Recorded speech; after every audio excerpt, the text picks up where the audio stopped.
శ్రీమాత్రే నమః. శ్రీ మహాగణాధిపతియే నమః. అందరికీ నమస్కారం అండి. నేను మీ స్వర్ణ. Welcome back to our channel.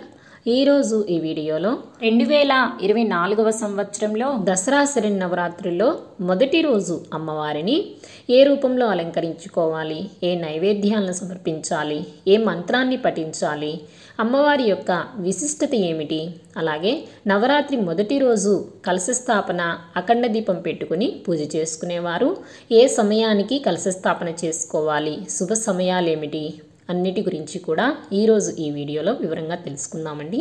వీడియోని మీరు ఎక్కడా కూడా స్కిప్ చేయకుండా చూస్తే అన్నీ మీకు వివరంగా అర్థమవుతాయి. వీడియోలోకి వెళ్ళే ముందు ఒక చిన్న రిక్వెస్ట్ అండి. మొదటిసారి ఎవరైనా మన ఛానల్ని చూస్తున్నట్లయితే ప్లీజ్ తప్పకుండా సబ్స్క్రైబ్ చేసుకోండి. పక్కనే ఉన్న బెల్ ఐకాన్ని కూడా క్లిక్ చేసుకోండి. 2024వ సంవత్సరంలో నవరాత్రి మొదటి రోజున అనగా అక్టోబర్ 3వ తేదీన విజయవాడలో ఇంద్రకీలాద్రిపై కనకదుర్గమ్మ అమ్మవారి దసరా శరన్నవరాత్రులు అంగరంగ వైభవంగా ప్రారంభమవుతాయి. దేవీ శరన్నవరాత్రుల్లో మొదటి రోజు విజయవాడలో శ్రీ బాలా త్రిపుర సుందరీదేవిగా, శ్రీశైలంలో శైలిపుత్రిగా భక్తులకు దర్శనమిస్తారు. బాలా త్రిపుర సుందరీదేవి యొక్క విశిష్టత ఏమిటి అని అంటే, అభయహస్త ముద్రతో అక్షరమాల ధరించిన ఈ తల్లిని ఆరాధిస్తే మానసిక బాధలు తొలగిపోతాయి, నిత్యం సంతోషం కలుగుతుంది. త్రిపుర సుందరీదేవి శ్రీచక్రంలోని త్రిపురాత్రయంలో మొదటి దేవత. షోడశ విద్యకు ఈ దేవత అధిష్టాన దేవత కాబట్టి ఉపాసకులు త్రిపుర సుందరీదేవి అనుగ్రహం కోసం బాలార్చన చేస్తారు. అసలు బాలా త్రిపుర అనే పేరే పరమ పవిత్రమైన పేరు. త్రిపురుని భార్య అంటే ఈశ్వరుని భార్య అయిన గౌరీదేవి అని అర్థం. మనస్సు, బుద్ధి, చిత్తం, అహంకారం బాలా త్రిపుర సుందరీదేవి ఆధీనంలో ఉంటాయి. ఈ తల్లిని పూజిస్తే జ్ఞానము కలిగి తానే శివస్వరూపముతో చైతన్యమును ప్రసాదించి మోక్షమునకు అనగా పరబ్రహ్మతత్వం వైపు నడిపిస్తుంది. బాలా త్రిపుర సుందరీదేవి ఆవిర్భావం గురించి మనకు బ్రహ్మాండ పురాణంలో లలితా సహస్రంలో కూడా మనకు కనిపిస్తుంది. బండాసురుడు అనే రాక్షసునకు 30 మంది పిల్లలు. వీళ్ళందరూ అవిద్యావృత్తులకు సంకేతం. హంసలచే లాగబడుతున్న కన్యక అనబడే రథంపై వచ్చి 30 మంది బండాసురు పుత్రులను సంహరించింది. ఆ అసురులు సామాన్యులు కారు. ఇంతకు పూర్వం యుద్ధాలలో ఇంద్రాది దేవతలను గడగడలాడించిన వారు. అంత భయంకరమైన వారు. వారందరినీ ఒక్కతే కేవలం ఒక్క అర్ధచంద్ర బాణంతో సంహరించిందట. బాలగా కనపడుతున్న శక్తికి ఏమీ తక్కువ కాదు. బాల ఆరాధన ప్రాణశక్తి ఆధారంగా చెప్పబడుచున్నది.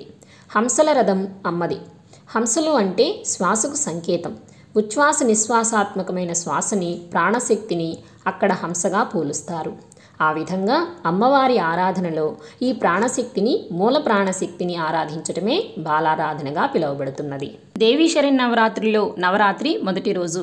ఈ రోజున తిథి ఆశ్వయుజ శుద్ధ పాడ్యమి తిథి అక్టోబర్ 2, 2024 బుధవారం రాత్రి 10:45 ప్రారంభమై అక్టోబర్ 3, 2024 గురువారం రాత్రి 12:46 వరకు పాడ్యమి తిథి ఉంటుంది. ఈ రోజున విజయవాడలోని కనకదుర్గమ్మ అమ్మవారిని శ్రీ బాలా త్రిపుర సుందరీదేవిగాను, శ్రీశైలంలోని బ్రహ్మరాంబికాదేవిని శైలిపుత్రీదేవిగా అలంకరిస్తారు. నవరాత్రుల్లో మొదటి రోజు పూజ నిర్వహించుకోవాల్సిన తేదీ అక్టోబర్ 3, 2024 గురువారం. ఈ రోజు నక్షత్రం హస్త మధ్యాహ్నం 2:57 వరకు ఉంటుందండి. తదుపరి చిత్త. నవరాత్రుల్లో కలశ స్థాపన, అఖండ దీపం పెట్టుకుని పూజ చేసుకునే వాళ్ళు ఈ రోజు నుంచే ప్రారంభించాలండి. పూజ చేసుకోవడానికి శుభ సమయాలు ఉదయం 5:06 నుంచి ఉదయం 9:48 వరకు అండి. ఆ సమయంలో వీలు కాని వారు మరలా ఉదయం 10:36 నుంచి మధ్యాహ్నం 12 గంటల లోపల కలశ స్థాపన, అఖండ దీపం పెట్టుకుని నవరాత్రి పూజ అనేది ప్రారంభించుకోవచ్చండి.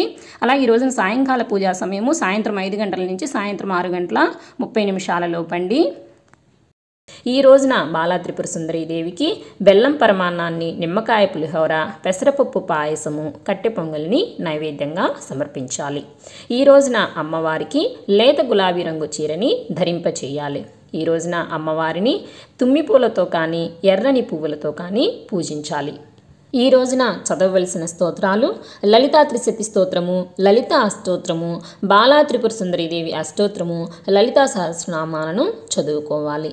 అమ్మవారి యొక్క మూలమంత్రాన్ని మీకు స్క్రీన్ మీద డిస్ప్లే చేస్తున్నాను. మీకు వీలైనన్ని సార్లు చదువుకోండి. ఈరోజు నిషిద్ధ ఆహారము చల్లని ఆహారము. చేయవలసిన దానము జాకెట్ ముక్కని తాంబూలంలో పెట్టి ఎవరికైనా పేదవారికి దానంగా ఇవ్వాలి.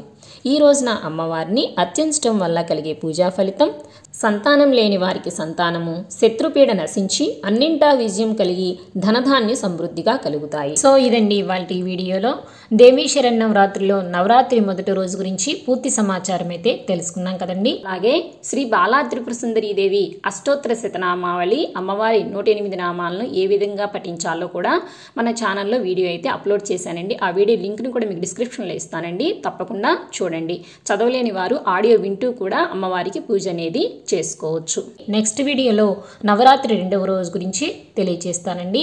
ఈ వీడియో మీకు నచ్చినట్లయితే లైక్ చేయండి, షేర్ చేయండి. ఇలాంటి మరిన్ని మంచి వీడియోస్ కోసం మన ఛానల్ని సబ్స్క్రైబ్ చేసుకోండి. పక్కనే ఉన్న బెల్ ఐకాన్ కూడా క్లిక్ చేసుకోండి.